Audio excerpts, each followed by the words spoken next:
Seiring cepatnya perubahan zaman, tidak sedikit mitos dan legenda Nusantara yang perlahan semakin memudar. Jangankan dijadikan sebagai dongeng pengantar tidur, legenda dan mitos tersebut bisa dikatakan semakin terlupakan. Salah satunya adalah kisah Balung Buto. Balung Buto yang berarti tulang raksasa merupakan sebuah kisah yang dikenal masyarakat yang bermukim di situs Sangiran, Sragen, Jawa Tengah. Dahulu masyarakat percaya bahwa Balung Buto yang berukuran raksasa ini dapat menyembuhkan penyakit seperti demam, sakit perut, hingga penyakit dari gigitan hewan berbisa. Selain itu, potongan Balung Buto ini juga bisa dimanfaatkan sebagai jimat dan berbagai keperluan mistis lainnya, termasuk untuk mengusir roh-roh jahat. Di balik mitos khasiat Balung Buto, terdapat sebuah legenda yang dulunya sering diceritakan para orang tua untuk anak-anaknya. Legenda ini mengisahkan tentang kepahlawanan Raden Bandung saat menghadapi angkara murka sekelompok buto atau raksasa yang dipimpin Tegopati.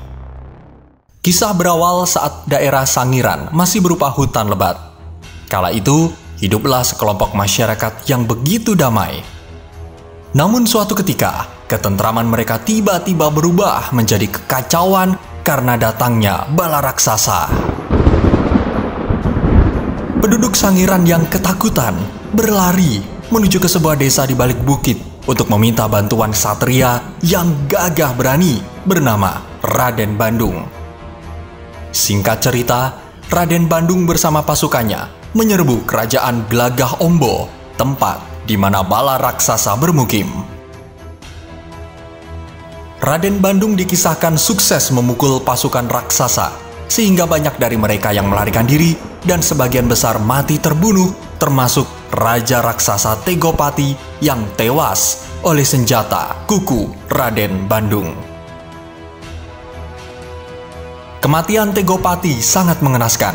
Bangkainya dilempar sampai jatuh terjengkang, atau dalam bahasa Jawa disebut jepapang, di suatu tempat yang kini dinamai Dusun Bapang, yang masuk dalam wilayah desa Krikilan, Kecamatan Kalijambe. Sebagian lagi pasukan raksasa tewas karena tenggelam di bendungan yang dibuat oleh pasukan Raden Bandung. Banyaknya raksasa yang tewas dibunuh membuat daerah di sekitarnya banyak ceceran darah, yang kini tempat tersebut dinamakan Desa Saren atau yang berarti darah. Sementara, tulang-tulang raksasa yang tersebar di berbagai tempat Sangiran itu akhirnya dipercayai oleh penduduk secara turun-temurun sebagai Balung Buto. Namun, mitos Balung Buto mulai dilupakan semenjak para ahli sejarah seperti Eugene Du Bois pada tahun 1883 dan Gustav Heinrich Ralph von Kongswald pada tahun 1934 datang ke Sangiran.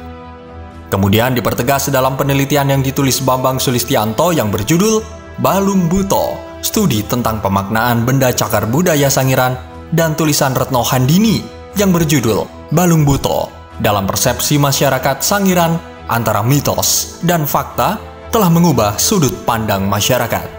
Penduduk setempat yang sudah mengenal Balung Buto sejak lama kini menjadi sadar bahwa sejatinya Balung Buto itu adalah tulang yang membatu dan telah berumur ribuan hingga jutaan tahun lalu.